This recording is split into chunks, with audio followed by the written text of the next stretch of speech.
নমস্কার বন্ধুরা, প্রতি মাসের শুরুতে বিভিন্ন ক্ষেত্রে আসে বদল। আর কিছুদিন পরে শুরু হবে অক্টোবর মাস।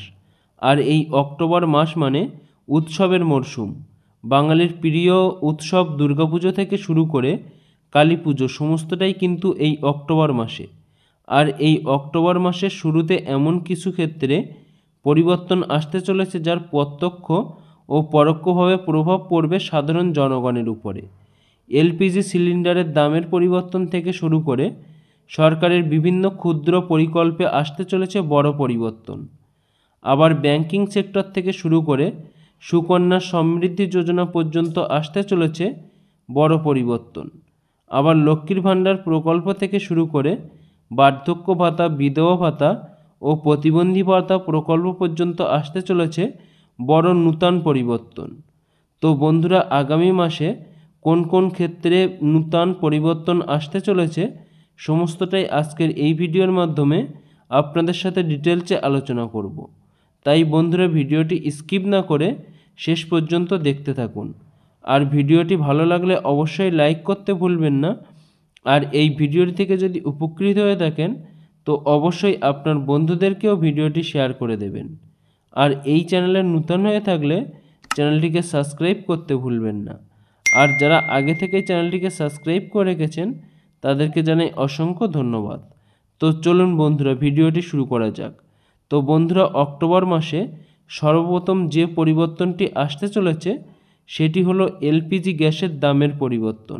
প্রত্যেকটি তেল কোম্পানি মাসের প্রথম দিনে এলপিজি সিলিন্ডারের দামের পরিবর্তন করে নূতন দাম নির্ধারিত করে। গত কয়েক মাসে 19 কেজির বাণিজ্যিক সিলিন্ডারের দামের বেশ কিছু বদল করা হয়েছে, তবে দামের পরিবর্তন সেমনটা দেখা যায়নি। তবে ডোমেস্টিক সিলিন্ডারের ক্ষেত্রে এবারও তাই ধারণা করা যাচ্ছে দীপাবলির আগে ডোমেস্টিক সিলিন্ডারের দামে আসতে পারে পরিবর্তন। এর পরবর্তীতে অক্টোবর মাসে আরও একটি গুরুত্বপূর্ণ পরিবর্তন আসতে চলেছে, সেটি হলো সুকন্যা সমৃদ্ধি যোজনা। নূতন নিয়ম অনুযায়ী এর অ্যাকাউন্টের পরিচালনা শুধুমাত্র অভিভাবকেরাই করতে পারবেন। অনেক ক্ষেত্রে দেখা গেছে আইনি অভিভাবক নন তেমন ব্যক্তি পরিচালনা করছেন এসএসআই অ্যাকাউন্ট। সেক্ষেত্রে এই অ্যাকাউন্টগুলি হস্তান্তর করতে হবে কন্যার বাবা মা অথবা আইনি অভিভাবকদের কাছে।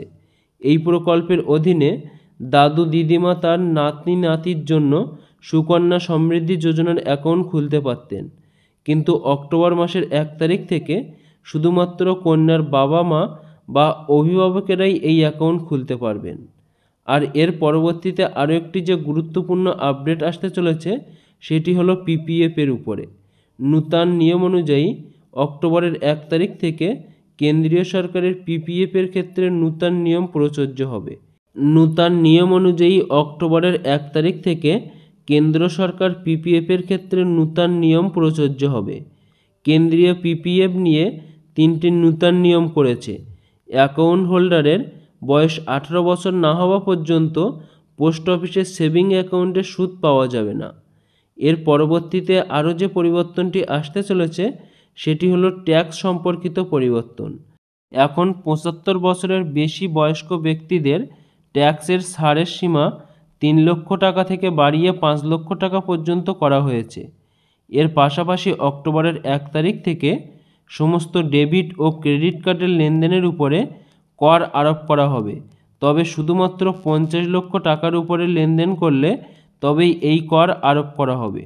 তো বন্ধুরা, চলুন এবার জেনে নেওয়া যাক আপনাদের সবথেকে জনপ্রিয় প্রকল্প লক্ষ্মীর ভাণ্ডার প্রকল্পে এই অক্টোবর মাসে যে পরিবর্তনগুলি আসতে চলেছে সেগুলি আপনাদের উপরে কী প্রভাব পড়তে পারে।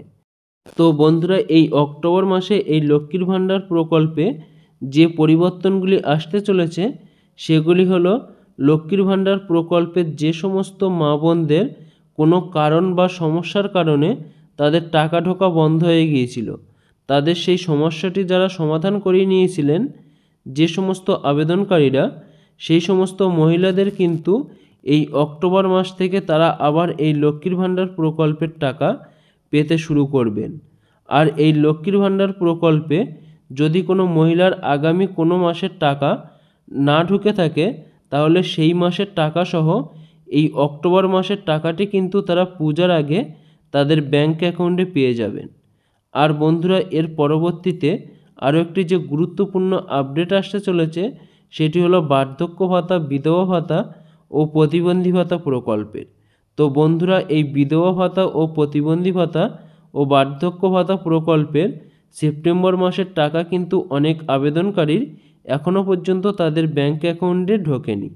তো যে সমস্ত আবেদনকারীর এই সেপ্টেম্বর মাসের বা আগস্ট মাসের টাকাটি তাদের ব্যাংক অ্যাকাউন্টে পাননি, সেই সমস্ত আবেদনকারীদের কিন্তু এই অক্টোবর মাসে সেই মাসের টাকাগুলি সহ অক্টোবর মাসের টাকা একই সাথে তাদের ব্যাংক অ্যাকাউন্টে পেয়ে যাবেন। বন্ধুরা, আর এই অক্টোবর মাসে যে আরও একটি গুরুত্বপূর্ণ আপডেট সেটি হলো কৃষক বন্ধুদের জন্য। বন্ধুরা, এই অক্টোবর মাসের 5 তারিখে পিএম কিষাণ প্রকল্পের যে 18তম কিস্তির টাকা সেটি কিন্তু সমস্ত কৃষকদের ব্যাংক অ্যাকাউন্টে ক্রেডিট হতে চলেছে।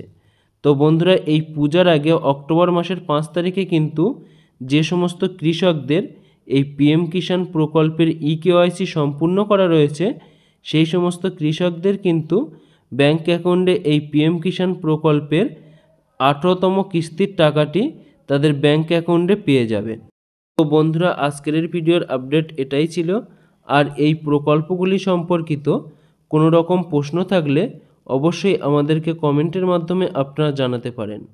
আর বন্ধুরা, আপনারা আমাদের এই ভিডিওটি কোন জেলার থেকে দেখলেন সেটি অবশ্যই কমেন্টের মাধ্যমে জানাতে ভুলবেন না, কেননা আপনার জেলার কোনো রকম নূতন আপডেট আসলে সেটিও কিন্তু আমরা এই চ্যানেলের মাধ্যমে আপনাদেরকে জানিয়ে দেব। আর বন্ধুরা, এই ধরনের নূতন আপডেট পেতে আমাদের হোয়াটসঅ্যাপ পেজটিকে অবশ্যই ফলো করে রাখবেন আর এই চ্যানেলটিকে সাবস্ক্রাইব করে পাশে থাকা বেল নোটিফিকেশানটি অন করে রাখবেন, কেননা এই চ্যানেলে আসা নূতন কোনো ভিডিওর নোটিফিকেশান সবার আগে পেতে। আর বন্ধুরা, আপনাদের সকলকে অসংখ্য ধন্যবাদ ভিডিওটি সম্পূর্ণ দেখার জন্য।